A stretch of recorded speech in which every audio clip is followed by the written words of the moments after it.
think we don't know if I've really spent too much time maybe with the names out.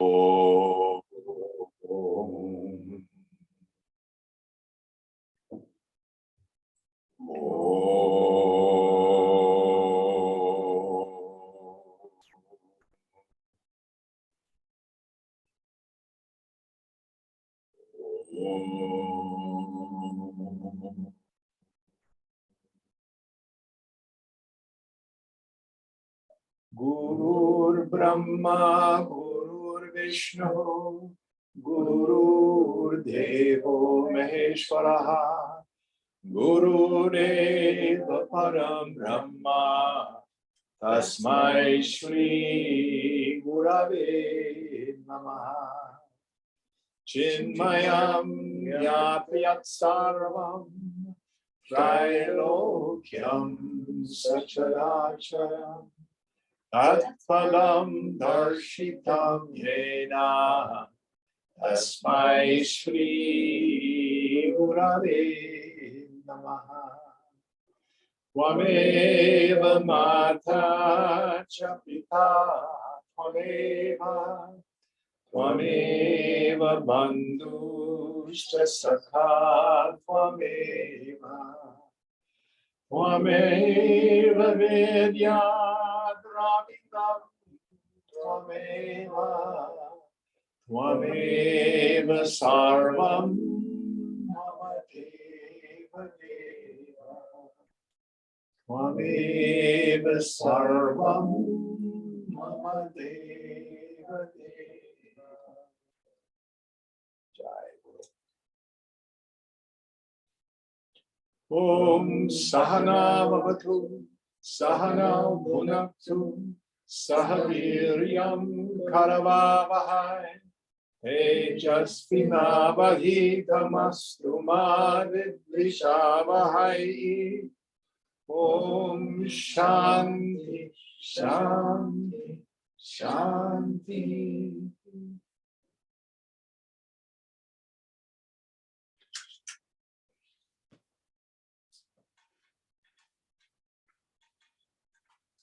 So tonight we start with one of the subtlest but most beautiful and profound verses in the whole Gita. So we are now in chapter 2, beginning verse 16. Now, before we actually get into the verse, little preparatory work. In the text Yoga Vasishta, Vasishta puts forward 3 questions that we have to answer.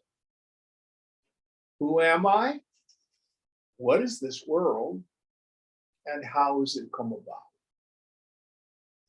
Now, starting from the 12th shloka up through now, we've been dealing with that first question.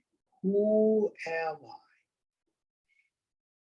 I? And we went through what I like to call spiritual anthropology. So we have what's called the upadhis, the equipment. We talked about 3 levels. We can talk about 5, panchakosha, if we wish. There are all sorts of maps, but we've done with a simple one. We have the stula sharira, the meat lump. Krishna has said it's born, it gets old, it gets sick, and it dies. Why grieve over the inevitable? We talked about broadening that idea, looking at everything in this world, which comes into existence, exists for a while, goes out of existence.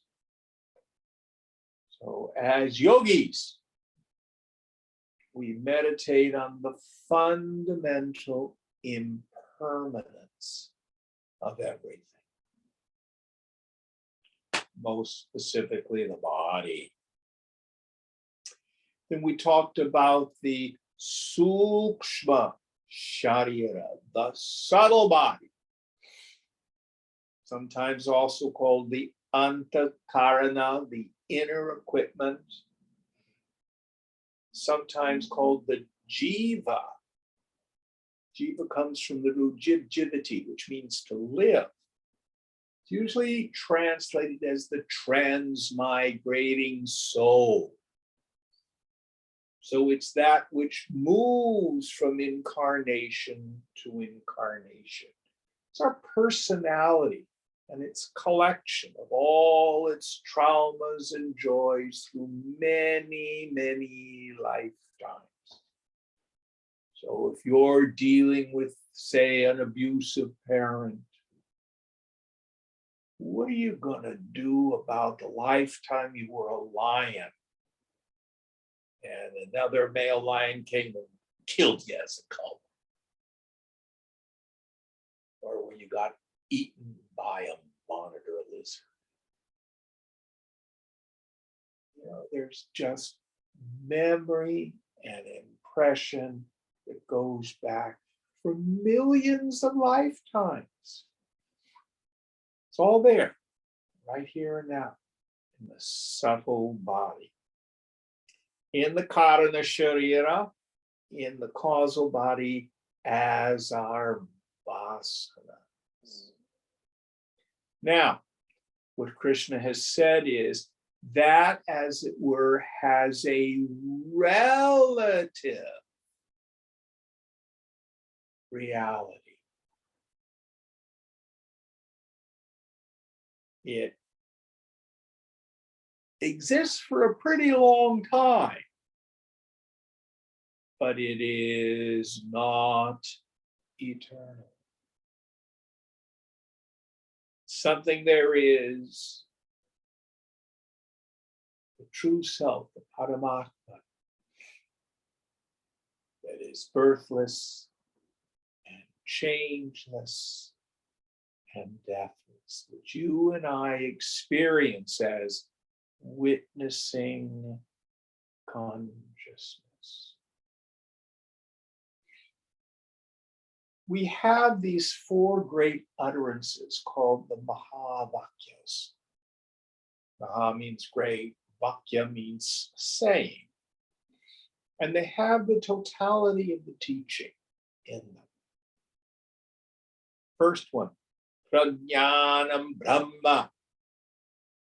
Brahman, ultimate reality, is consciousness. It's what it is. It's not an old man in the sky with a beard. Not a four-armed God. It's consciousness. Oh, this is good stuff, Jim. Where is it? Do I have to get on the spaceship to go find it? No. Second one, I am Atma Brahma. This self is Brahman. Oh, that's groovy, Jim. You're Brahman, I'm a worm. No, no, no. Tat Tvamasi. You are that. And that's what we call the Upadesha Mahavakya. Because the fact is, I don't feel like God. I feel like a pretty hopeless, powerless person. Let's delve deep. Find out who you really are. And then at the moment of realization, the disciple says, Aham Brahmasmi. Not that I know Brahman, I am Brahman. So that's been Krishna's answer to the first question. Who am I? Now we're going to start to deal with the second question. What is this world? And some of the third question, how has it come about? And this becomes easy to understand if we look at the dream state, you are the God of your dream. Your dream comes about microcosmically in the same way as the macrocosm does. Just what's different is who's doing the dreaming. Let's do an exercise. Close your eyes for a moment and visualize a horse. I was looking at these beautiful Frisian horses online. God, they're beautiful. You can visualize whatever kind of horse you want. I've got a beautiful black Frisian, beautiful flowing tail, beautiful flowing mane. Now open your eyes. What did you make your horse out of? Memory, imagination, thought. It's just the fabric of my mind in some way. But there's no second substance that I made out of. I see the horse. Now I could visualize a mountain, and it doesn't take more effort to visualize the mountain. And if I visualize a horse or a pea or a mountain, I don't change. This is just imagination. Set that on the shelf. Now let's go to the dream. If you dream about a horse, there I am in a dressage ring, little hard hat, jodhpur pants, my boots. I used to have boots that had laces on the arches. That's what I had. Riding this Frisian horse. It's dancing to music. Very cool dream. Now, the dream horse and the horse of my fancy, there's a similarity and there's a difference. When I wake up, it's clear to me that the horse of my dream, oh, that beautiful Frisian stallion. No, I do not own a Frisian stallion. Would be nice, but no. It's just imagination, just like the horse in my fancy. But there's something different about the dream. What's different about the dream is I think it's real when I'm dreaming. To the dreamer, I have a dream body. And I have a dream ego identified with the dream body. And it seems real. And the world of name and form, the dressage ring, the spectators in the stands, the horse, the tack, the little hard hat with the ribbon in the back, the boots, the crop, all that is all imagination. But it seems real until I wake up. What yoga says is this world comes about in the same way. The Christians and the Jews have a very classic image. He is the potter, I am the clay. In that metaphor, we have three levels of cause. We have what's called a material cause. What's the stuff? So if you have a clay pot, clay is the material cause. There's an instrumental clause. There's the potter's wheel. I'm going to make the pot on the potter's wheel. There's an efficient clause. There's the potter that's making it. But when I have a dream, the fabric of my mind is the material cause. Where did I do it? In my mind, instrumental cause. Who did it? I did. Efficient cause. So what the scripture is saying is this world, what is the material cause of this world? Chandogya Upanishad thunders. Sarvam Kalvidam Brahma. Sarvamidam, all this. Kalu, verily, is Brahman. The material cause of the universe is consciousness. How does it come about? Imagination. Technical word is sankalpa. Now, it seems very real. My problems are real, Jim. A real experience, but so is a dream. You never say you're not having an experience. What we're saying is what you think it is not what it really is. Brahma Satyam Jagan Mithya. Brahman alone is real. The phenomenal world, Mithya means lie. Mithya means illusion. What do we mean by that? So with this background, let's get into this 16th verse. Nasato vidyate bhavaha.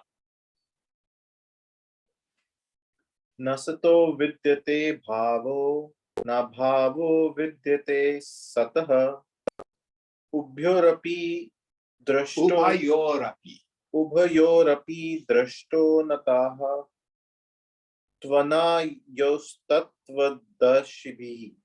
Yes. And the English? The unreal has no being. There is no non-being of the real. The truth about both these has been seen by the knowers of the truth. So our poet Vyasa is riffing on these two words in Sanskrit, Sat and Bhava. So let's get into that. Sat means something that exists, that is. So in our normal everyday discourse, we think of things that are real, they actually exist, as opposed to things that don't exist, that are just imagination. The chair exists, the table exists, the lamp exists. The child of a barren woman does not exist. The horns of a hare don't exist. Fake news. It doesn't exist. We have alternative facts. They don't exist. Castles in the air. They don't exist. So we have things that really are and things that are just imagination. Sat, asat. Something that is, something that doesn't really exist. Everybody understand the distinction between sat and asat? What exists, what doesn't really exist. Set that on the shelf. Bhava. Bhava means being. So again, in our ordinary view of the world, we divide it up into things and beings. The chair is a thing, the lamp is a thing, Fang is a being, Mike is a being, a dog is a being, a lizard is a being. The worms and the germs are beings, they're alive.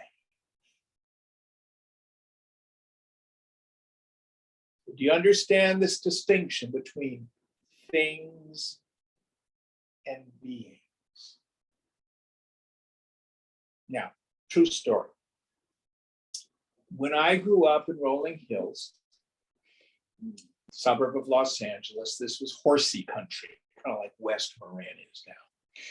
And get on a horse, you could ride for miles and miles and miles, these trails on the canyons. My mother was always very scared of rattlesnakes because we had rattlesnakes. And she taught us from very small children, you got to be real afraid of those rattlesnakes. So I was walking home from the bus down the canyon, the shortcut to get home. And I saw a rattlesnake. And I went, ah, and I jumped over it because I was afraid I was going to step on it. Then I turned and I looked, and it was either dead or it was a snake's skin. You know how when they slough their skin, it was not a danger. So it looked for a moment like Baba, the Baba, not alive. So another real example. If you live in a house where you have a yard with garden and a lawn and you need to water it, have you ever turned on the hose and then the hose goes like this? Where it does the snake dance, I call it. You ever seen a hose do that? It looks almost like it's alive. No, it's just energy. It's actually creating a sine wave that's cut off at one end. So it's doing. Bhava, being. A bhava doesn't have being. Existence, non-existence. Being, non-being. You understand those two concepts? Anybody have doubts? With that in mind, listen to what Krishna says. Nasato vidyate bhava. If it doesn't exist, it has no being. Okay. Horns of a hare. Someday my prince will come. Have you met him yet? No. But I have imagination of him. Is it real? Does it have bhava? Doesn't exist. It has no bhava. Fantasies are not alive. They're not sentient. They have no being. Everybody clear on that? Then he says, na bhavo vidyate sataha.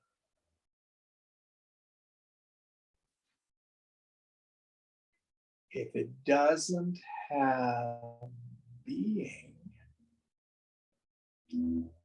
it doesn't exist. If it doesn't have being, it has no existence. Woo! What does he mean by that?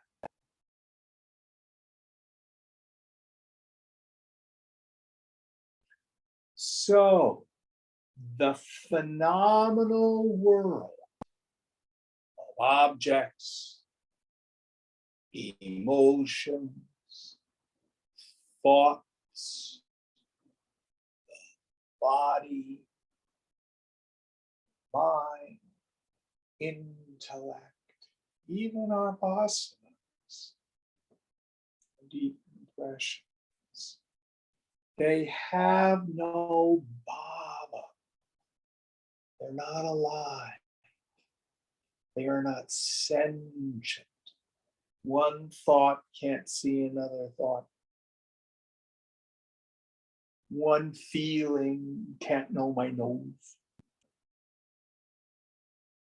With reference to me, all objects, all bodies, all feelings, all thoughts are what we call jada, inert. They are not sentient.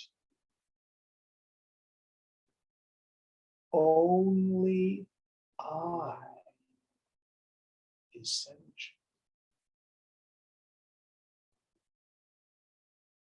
Then Krishna goes on to say, and in fact, only I really exists.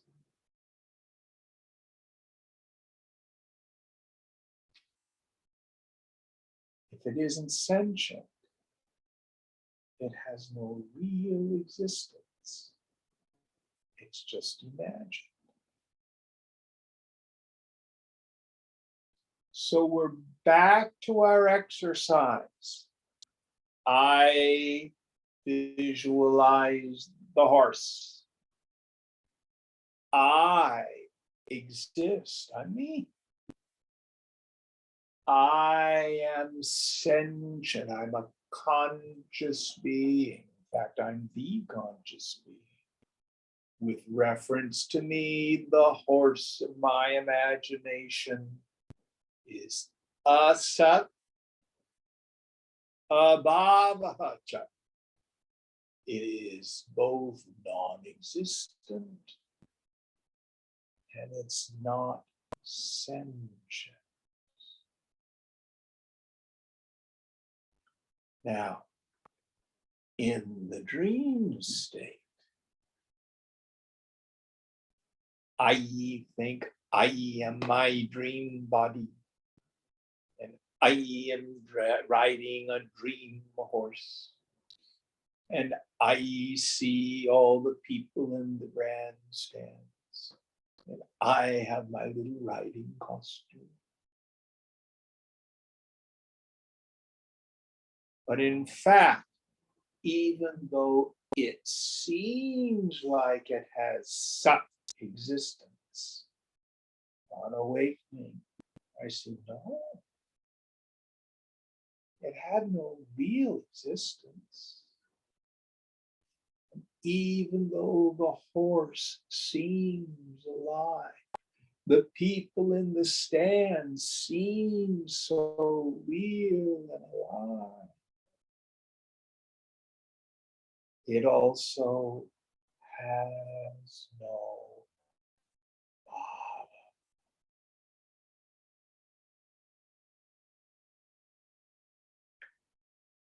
What happens in the dream? I lend my existence and my sentience to them. Shankara will use a wonderful example. Again, you have to be a bit rural. Anybody here ever raised horses and been around a blacksmith? that Mike raising his hand? No. So when I was a kid, the blacksmith came with a pickup truck, and he had a forge in the back of the pickup truck. So what happened when you were a kid around horses? No, there was a no. I do not know that story.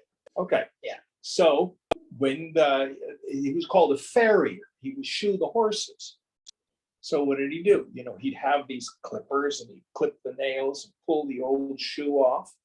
Then he'd get out his file and he'd file away on the horse's hoof. You know, he'd bring it up between his legs. And he's doing all this business. Then he gets a blank iron shoe. Then you pick a blank that most closely fits the shape of the horse's hoof. But it's got to fit exactly, otherwise it'll catch on stuff. So then he takes his tongs and he grabs the shoe and he puts it in the forge. And the cold, solid iron borrows the dharma of the fire in the forge. The fire is hot and glowing, but formless. The shoe is cold with a form and dark. You stick the shoe in the forge and the shoe starts to take on the qualities of the fire. It gets hot, it starts to glow, and it starts to soften. And then he shapes it on the anvil, bangity, bangity, bangity, bang, bang, so that it exactly fits the hoof of the horse. Pulls it out, it's glowing red, sticks it in the bucket of water. Doesn't burn the horse's hoof. So also, these fantasized images, the names and forms of this world, are inert. In fact, they are just images, imagination. But when they come in contact with the infinite consciousness, they get a borrowed life. Just like in my dream, the horse, the people, they all had a borrowed life. It was me, the self, that enlivened the characters of the dream. That's how this comes about. Now, so what? If you go to the movies, what's the latest movie that's out now? Anybody go to the movies? 80 for Brady is out. Say it again. It's 80 for Brady. It's this a movie that someone I know saw. Well, you haven't seen it. No, I haven't seen it, but I know it's out there. But yeah, say there's a new, superhero movie, and cars get blown up and the superhero flies through the air and beats the bad guy. And you come out of it and say, oh, that was really cool. Weren't you upset because the car got blown up? Oh, it's just a movie. Or nobody remembers the movie anymore, so long ago, but it's still one of my favorites. It was Bette Midler and Beaches, where she sings the song Wind Beneath My Wings. It's so sappy. And in the movie, her best friend dies of cancer. At the end of the movie, you come out in the lobby and everybody, oh, it was such a good movie. Now look at what's going on. They're not stoic. they're weeping at how sad the movie was. And they're full of joy at the same time. Why? It's just a movie. So for the woman or the man of knowledge, it's not like we avoid life. Life has its joys and sorrows, its struggles and its triumphs. Na sato vidyate bhavaha. Na bhavo vidyate sataha.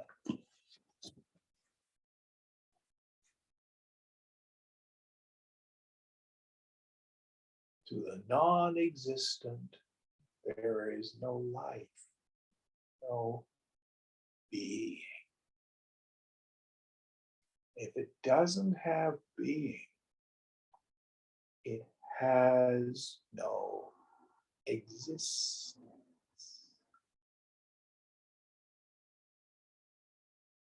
So what does the yogi do with this knowledge? You want to break down this concretized idea that the world out there has existence, and it's peopled with all these separate conscious beings, and it's joy-giving and misery-producing. This is called adhyasa, superimposition. I superimpose on the not self the qualities of myself. Most importantly, I exist. I am sentient. And I superimpose that on the body.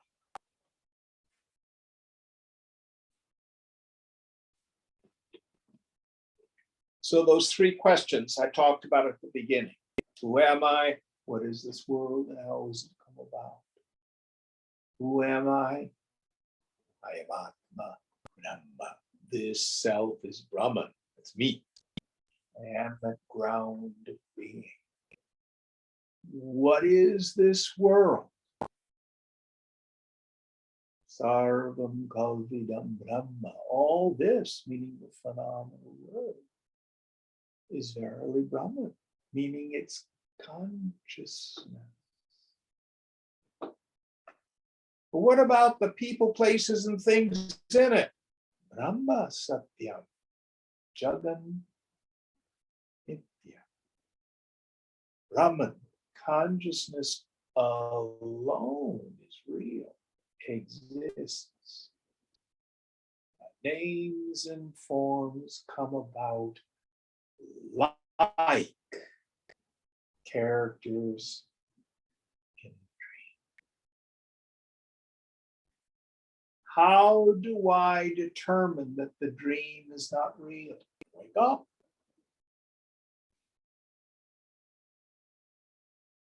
Poof, it's gone. So for the yogi,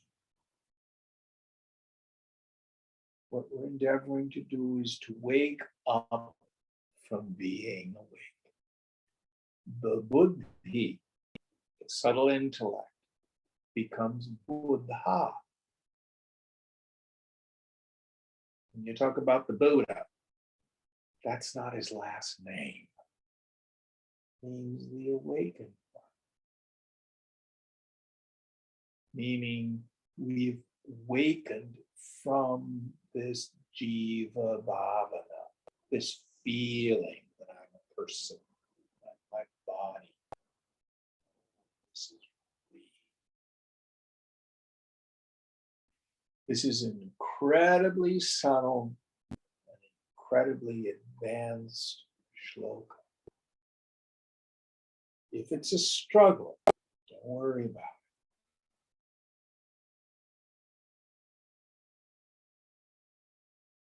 it. And there's all sorts of practices we can do that have this as their basis. One of my favorites is one Swami Tejomayananda used to say, do you know how to get rid of your worries? Quit worrying. Or I've heard, don't sweat the small stuff. It's all small stuff. It's all going to be okay.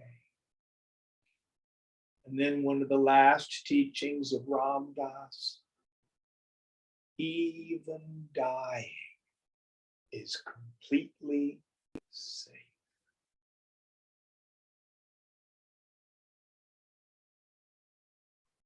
Any questions or thoughts? Beautiful, beautiful verse. It's very deep. All right, 17.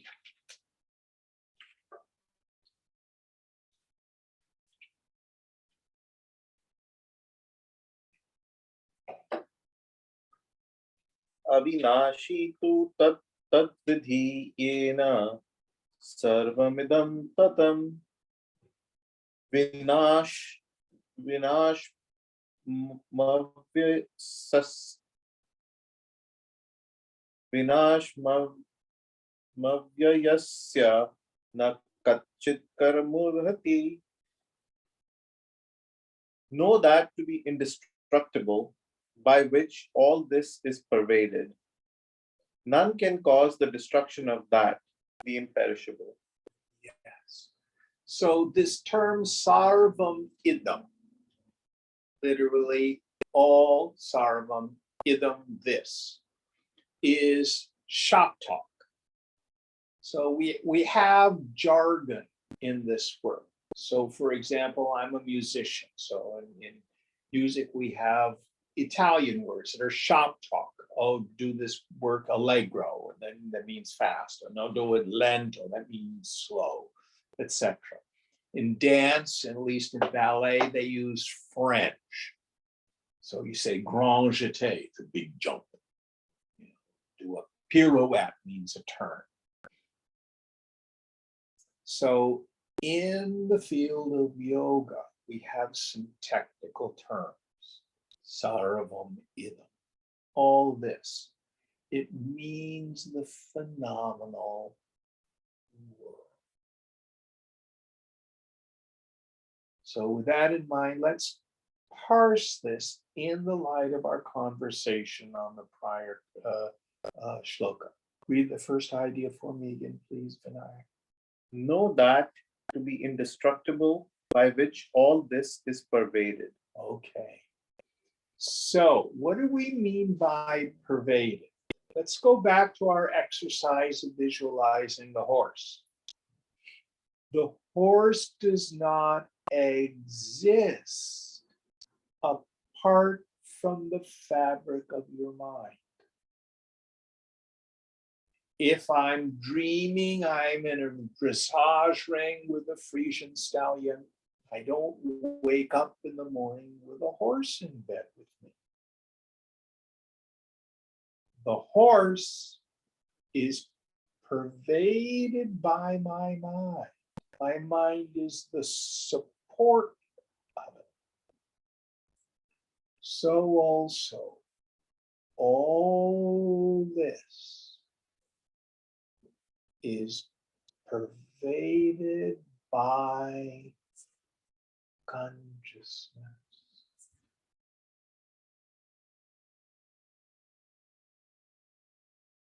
One of the images you'll find in the scriptures, one of the terms is pratibimba. Who can tell me what pratibimba means?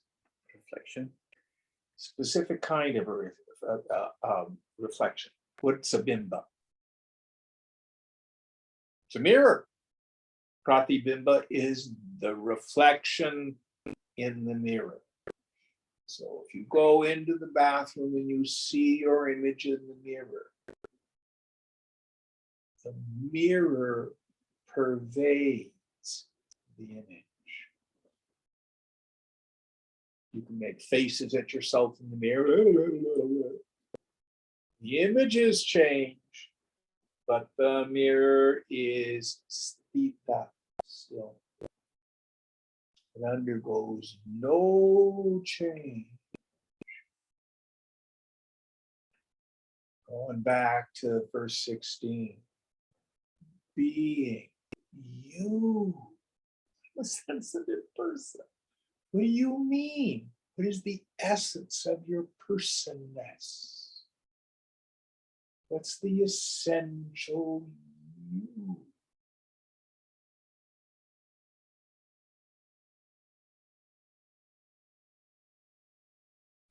Jnana Brahma. Brahma is consciousness. I am Atma Brahma. This self is Brahma. So everything that I see, all the names and form, are just suspended like a hologram in consciousness.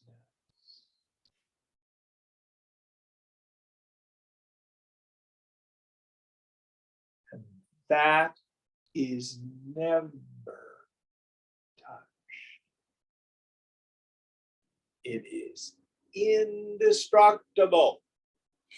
Now, don't believe me. Go to your direct experience. If you go back to your childhood, your adolescence, your adulthood, many good things may have happened, many really painful things may have happened. But none of it touches you. If at any time you could have slowed down enough, introverted your attention and looked within, you would have seen, oh, Chidananda Rupa. I'm in the form of bliss consciousness. None of that stuff touches me. Physical pain gets as far as my body. Emotional trauma gets as far as my mind. Doubt and confusion get as far as my intellect. None of it ever gets to me. You are indestructible. As Ram Das says, you're safe. Don't believe it. Look. Why do I get so upset about the world? Because of spiritual ignorance. It's like being in the dream. What happens in the dream? Well, the first thing that happens, I go to sleep.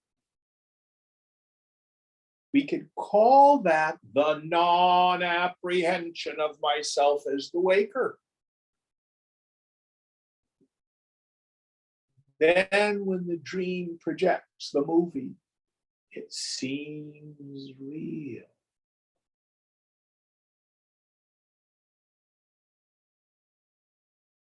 So when I'm in an awakened state of mind, when I realize, Aham Brahmasmi, I am that Brahman. Satchidananda Rupaham, my nature is existence, consciousness. No sorrow touches me. I go nowhere. The world just passes in front of me, like your hand in front of your face.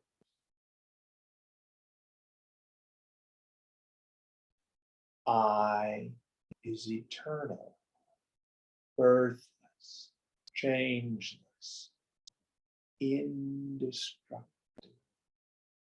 Next idea. None can cause the destruction of that, the imperishable.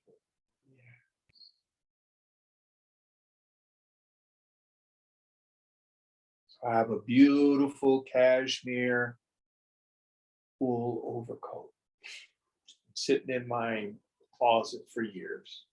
Took it out the other day, moths had gotten to it.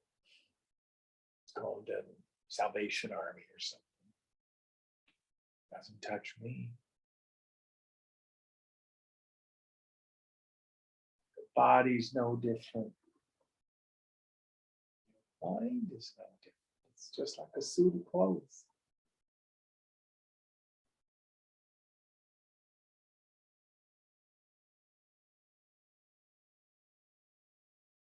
Don't believe Krishna. Prove or disprove it in the laboratory of your own meditation, your own direct experience.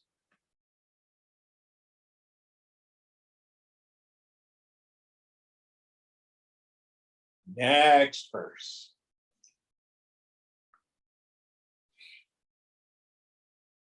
Antavanta ime deha nitya syukta sharirana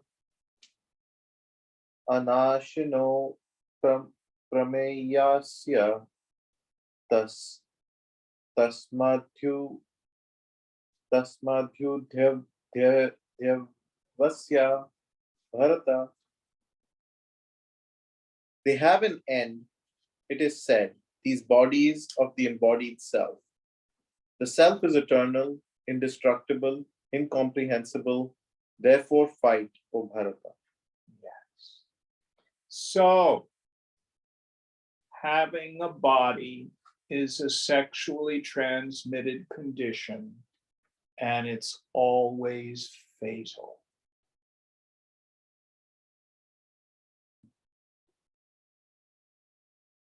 True story. So years and years ago, in the mid 80s, I had a daytime class that was largely young men who had AIDS. This is before we had the antivirals. And there were several people there who were not infected. There was one marvelous young man, James. He was such a deep yogi. You know, nothing gives you intense spirit of renunciation like a terminal diagnosis. And we got really honest in this class. And I remember one person said to James, James, what's it like to know that you're dying? And he laughed, and laughed. And he said, we're all dying. I just have a better idea when. It's the only difference. You're dying. Sooner or later. And everything in your life is dying. Job, relationships, home, clothes, cars, stuff, bank accounts. They have a beginning and an end.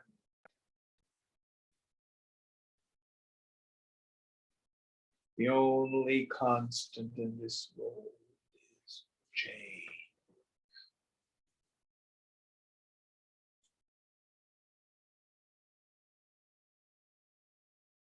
Now, this doesn't mean to stay in bed with the covers over your head because of fear. No. Live your life. Cherish it. Because in a blink of an eye, everything passes.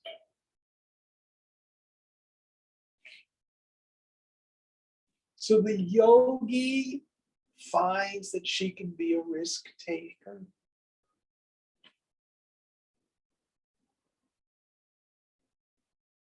Maybe there'll be success. Maybe it'll be oops.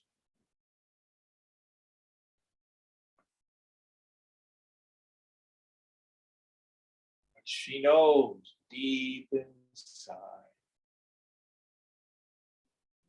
self in me is eternal, nityam.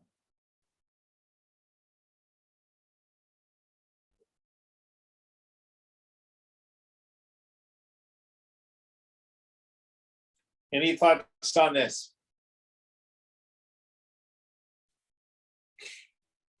Next verse. Ya enam vetti hantaram yaschenam manyate hatam ubhoto no vijanito nayam hantina hanyate. He who takes the self to be the slayer, and he who thinks he is slain, neither of them knows. He slays not, nor is he slain. So again, some jargon, some shop talk, some technical terms for us to remember. Karta and bhokta. Karta comes from the same root kri where we get karma, action, karana, cause. Karta means doership, sense of agency. I am the doer, karta. Bhokta means literally enjoyer, but the technical term means experiencer. So when we are identified with the ego, it seems like I am the doer. I make these choices. And God forbid, because I could screw up. And then, oh, I made such a bad decision and I'm so filled with regret and remorse. And then in terms of the experiencer or the enjoyer, all these things are happening to me.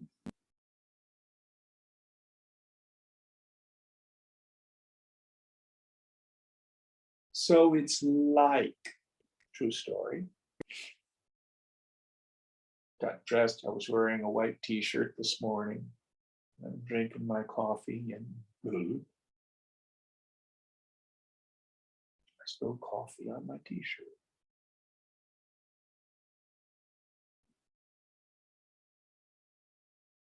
Am I soiled? My shirt.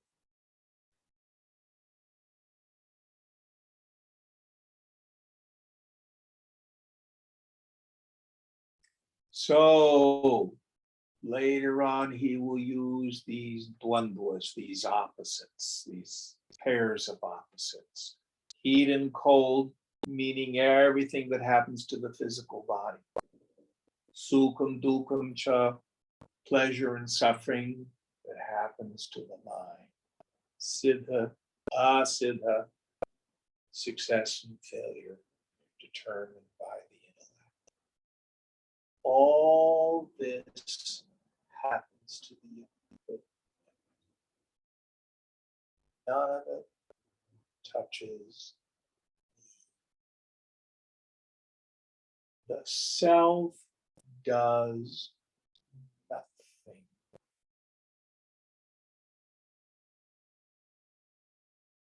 What is the agent then?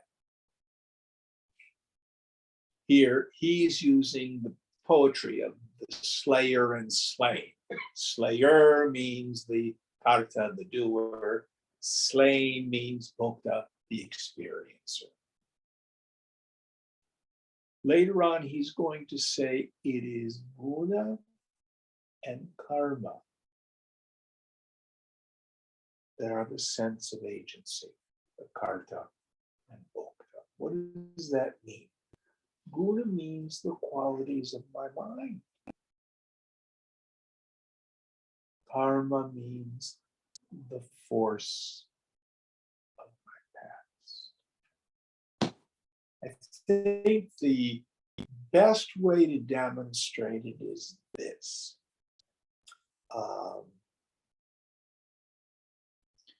Alexa, let's chat. Welcome to the Alexa Prize, a university competition to advance AI. I'll give you a social bot now. When you're done, say stop, and I'll ask you for your rating. Your interactions will be shared with the university to help the social bot improve. Hi, this is an Alexa Prize social bot. One thing you should know about me is that I'm a huge sports fan. None of the hats I order fit me though, which is a little unfortunate. Anyway, I'm curious. What's your favorite sport? Football. Nice. Football's a lot of fun. Every year I host a big Super Bowl party in the cloud. What's your favorite team? The 49ers. That's a fun team.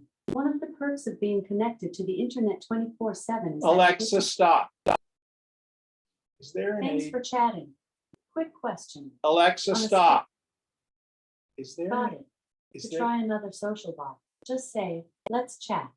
To try the newest Alexa, Alexa Prize challenge stop. and get help with cooking and DIY tasks, just say, let's work together. Is there a person there? Is there? No. No. She carried on a conversation though, didn't she? I tell you, your personality is just a super sophisticated AI bot. It's all it is. You get the right stimulus and blah, blah, blah, blah, out it comes.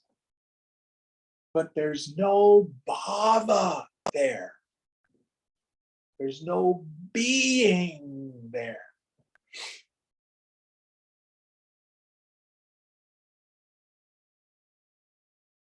So many teachings talk about the upadis. Modern teachers now use terms like the robot, the android, because the human personality. Now you experience choice, you experience reaction, you experience actions based on all that stuff, but are you really doing it?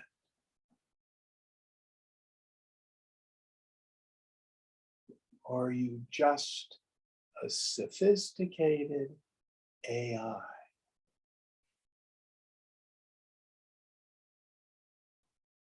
Krishna says, I do nothing. The karta and the bhokta is the qualities of mind. Is she a smart AI or not? And karma. We just had the 49er football game last week.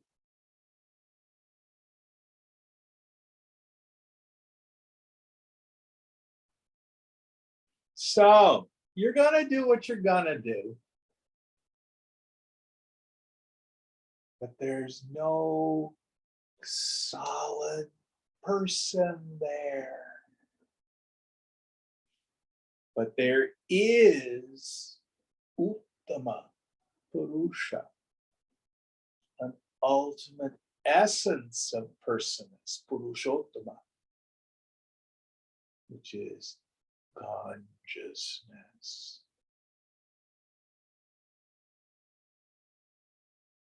And that consciousness does not act. It does not slay, meaning it is not the actor, and it is not slain, meaning it is not the experiencer. It is Sakshi, it is witness.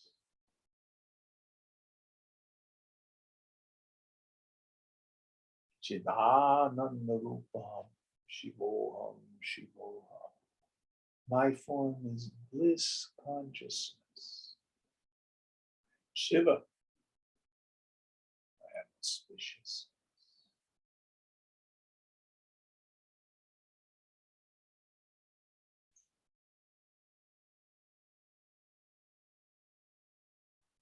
So we renounce our identification with the sense of agency. We will go into this in far more depth when we get to the 5th chapter.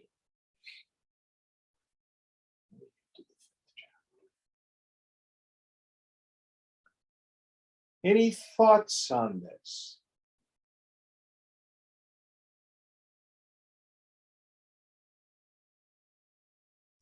One of the things that it helps with,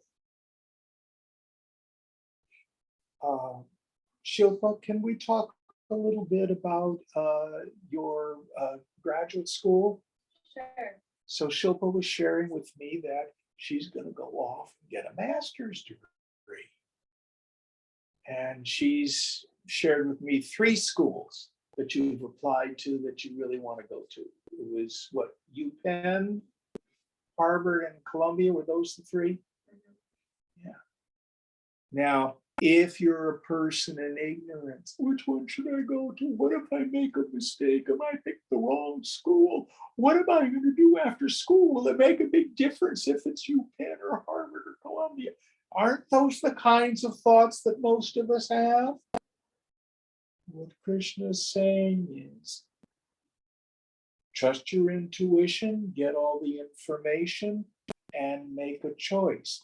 But understand, you actually made that choice the day you were born. It's just unfolding. You're gonna do what you're gonna do. And if you go to a particular school, let's say you go to UPenn and the damn school goes broke. No degree. Well, karma, something to learn with it. But it allows us to give up notions, regret. You say or do something in a relationship, and the other person gets all upset. Not saying there's not something you may need to learn, but you did what you did. You could do no other. It's gonna be okay, both for the other person and for you. You are not the slayer. You are not slain, and neither is the other person. It's going to be okay.